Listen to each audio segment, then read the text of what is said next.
Las entidades que componen la dimensión arconte se alimentan del miedo, del sufrimiento, del terror. Una de las formas que utilizan son los casos de posesión, de parasitación extrema. Suceden ataques reales de estas entidades parasitarias y en ocasiones han acabado con la vida de sus víctimas. La gran mayoría de las víctimas de estas parasitaciones extremas han acabado, además, con graves secuelas tanto psíquicas como físicas. Uno de los casos más terroríficos es el siguiente. El 22 de agosto de 1974, en la ciudad de Culver City, California, unos investigadores, Kerry Gaynor y Barry Taff, estaban dando una conferencia en una librería local sobre la investigación paranormal. Se les acercó una mujer de unos 30 años de edad, llamada Doris Bither. Vivía en una pequeña casa con su hija de 6 años de edad y sus hijos de 10, 13 y 16 años. Bither le solicitó a los investigadores que visitaran su casa, alegando que el lugar estaba embrujado. En una entrevista posterior con los investigadores, ella admitió que había espíritus en su casa, produciendo golpes en las paredes, voces extrañas, e incluso afirmó que había sido brutalmente golpeada y violada salvajemente por fuerzas invisibles extremadamente violentas. Taff y Gaynor inicialmente no creyeron la versión de Doris, principalmente debido a que el contacto físico con los espíritus u otro tipo de entidades es algo inusual y con frecuencia es una sensación fugaz. Además, que una fuerza lo suficientemente potente como para hacer lo que Doris explicó era algo inaudito, incluso en el mundo de la investigación paranormal. Doris afirmó que había sido atacada en presencia de sus hijos, que incluso le dejaban moretones y marcas de mordidas en el cuello. Durante un ataque en particular, el hijo de Doris trató de intervenir cuando la oyó gritar, lanzándolo a través del cuarto, rompiéndose el brazo debido al ataque. Esto último llamó la atención de los investigadores, llevando los equipos de fotografía a la casa de Doris. Mientras Taff y Gaynor realizaban la primera visita a la casa, observaron que las luces de toda la casa parpadeaban, que según los investigadores eran los primeros fenómenos que observaron. Mientras realizaban la primera entrevista al hijo adolescente de Doris en la cocina, los armarios se abrieron de golpe. Ollas y sartenes se caían con violencia sin que nadie los tocara. Además, todos los presentes alertaron de algún tipo de presencia en el dormitorio. Las fotografías que fueron tomadas con una Polaroid no salían correctamente o simplemente salían blanquecinas. Sacaron inmediatamente a Doris de la casa para observar con asombro que los fenómenos que estaban ocurriendo desaparecieron. Las fotografías realizadas con la misma cámara, con el mismo cartucho de película, funcionaba con normalidad. La investigación duró 10 semanas. Doris describió horribles encuentros con los seres, una especie de hombre enorme, acompañado por 2 seres más pequeños que la sujetaban. Taff y Gaynor afirmaron haber visto la forma de una persona a partir de unas extrañas luces. En el famoso informe, más de 30 investigadores y así como Doris estaban en el dormitorio pequeño. Equipados con material de grabación, Doris empezó a maldecir y a gritar a los espíritus. Para sorpresa de muchos, unas extrañas luces comenzaron a manifestarse por la habitación. Una niebla verdosa empezó a formarse en una esquina, girando y creciendo. En cuestión de segundos, la forma del torso superior de un hombre comenzó a ser visible entre la niebla. Muchos testigos afirmaron que era una entidad masculina muy grande y musculoso, pero sin rostro. Un investigador se desmayó después de ver el increíble fenómeno.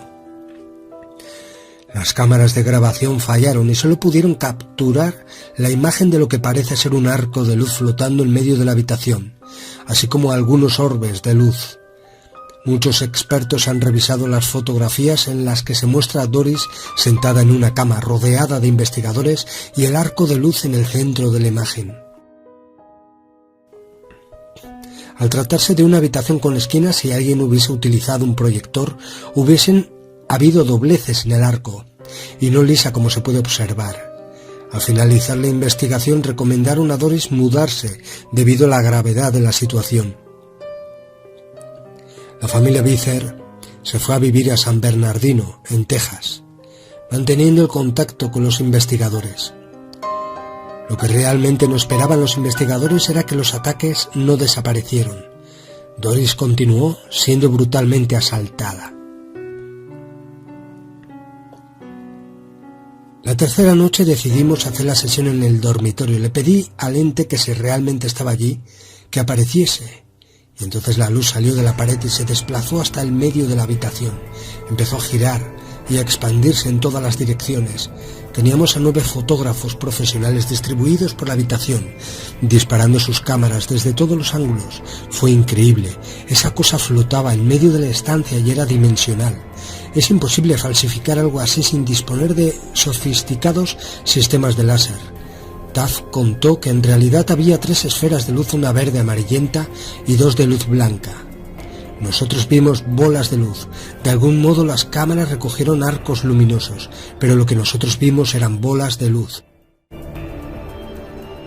Después de las sesiones en casa de Doris, y sobre todo porque no habían podido hallar una respuesta clara y la condición de ella empeoraba, los investigadores trasladaron a Doris, quien a lo largo del caso habría de tener 3 embarazos psicológicos, al laboratorio de la Universidad de California, donde se le hizo una especie de casa de cristal, en la que por cierto tiempo Doris vivió constantemente vigilada por las lentes de las cámaras y los ojos de los doctores. Fue allí donde en cierta noche tuvo lugar la más intensa y asombrosa agresión sexual del ente. Así, ante los numerosos presentes, el cuerpo de Doris empezó a moverse como si alguien, contra su voluntad, la sujetase y la empujase a la vez.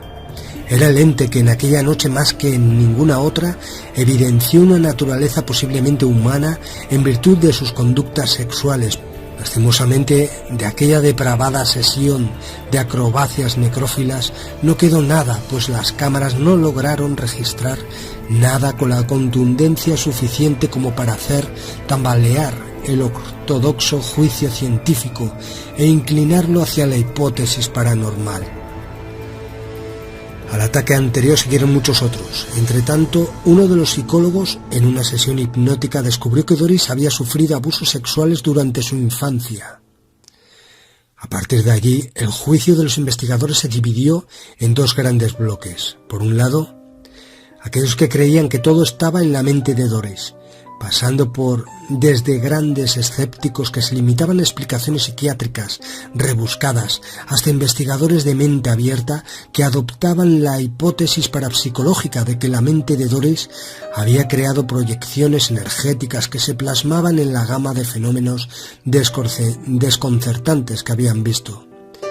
Por otro lado estaban aquellos que, en lugar de aferrarse a los excesos del ejercicio interpretativo, prácticamente tomaban la realidad tal cual se presentaba y afirmaban así que Doris era víctima de alguna identidad, sea esta un fantasma, un demonio o un extraterrestre.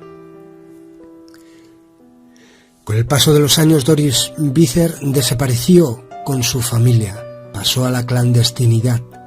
En los últimos tiempos, algunos de los hijos han confirmado todo lo que ocurrió en la casa de Culver City. En un giro inesperado, mientras que vivía en San Bernardino, Doris sostuvo que se había quedado embarazada de la entidad. Sin embargo, los resultados médicos fueron más sorprendentes aún. Un embarazo sin embrión. 5 fueron en total las veces que Doris se mudó, intentando huir de su perseguidor. Cada vez se mudaba más lejos, pero lo único que había conseguido era una disminución en la frecuencia de ataques. Aunque posteriormente y de forma inexplicable los ataques cesaron.